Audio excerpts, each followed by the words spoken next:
E ngā kaunui ana e nei tamariki ki ngā wā huritau. He rangi mokopuna, he rangi kōhanga reo, he rangi raumahara tēnei.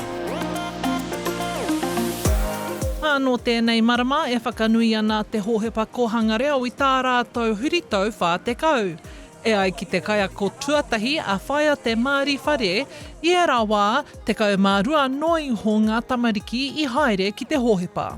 Wai mari e hau te hara mai i tēnei rangi, nā te mea te kitehanga i te pikitanga o tēnei kōhanga, mai tō mātou wā ki tēnei wā. Koena te hiehia o ngā kuia koraua i āwhina mai a mātou ki te whakatū i tēnei kōhanga. Ko tō rātou ki mai ki a mātou, e hara tēnei te moimoia o tēnei wā mō ngā hunga ke te heke tonu mai ana. Pakiriwea, pakiriwea!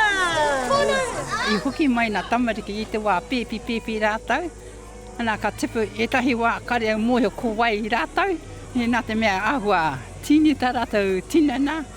Etahi he pāhau. Etahi he mōmona haere te tinana. Kei te whai rātou te huarahi o te reo Māori. Mai te tau kotahi mano e waru te kau mā ono, kua tino piki ake te nui o ngā tamariki kei runga i te rarangi kia tata ki te rima te kau.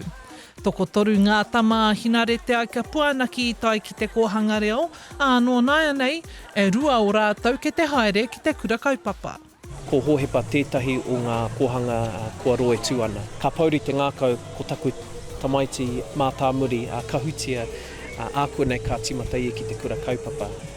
No te kaupapa te whiwhi, i te mea ki te kore he mokopuna, kare kau he kaupapa, kāre he kaupapa kōhanga reo.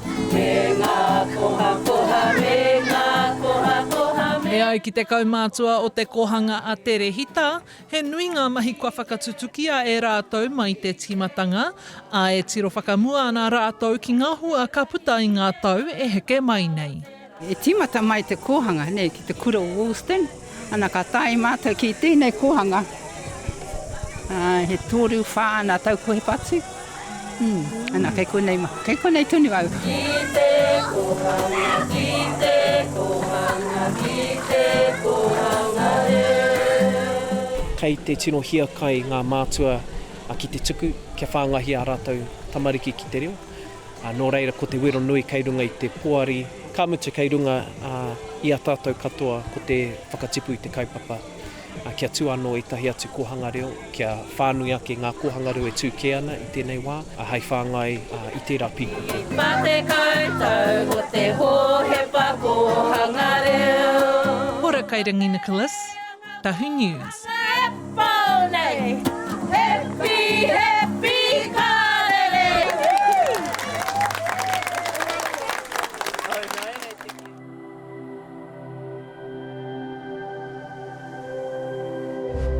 Ko te reo, te take.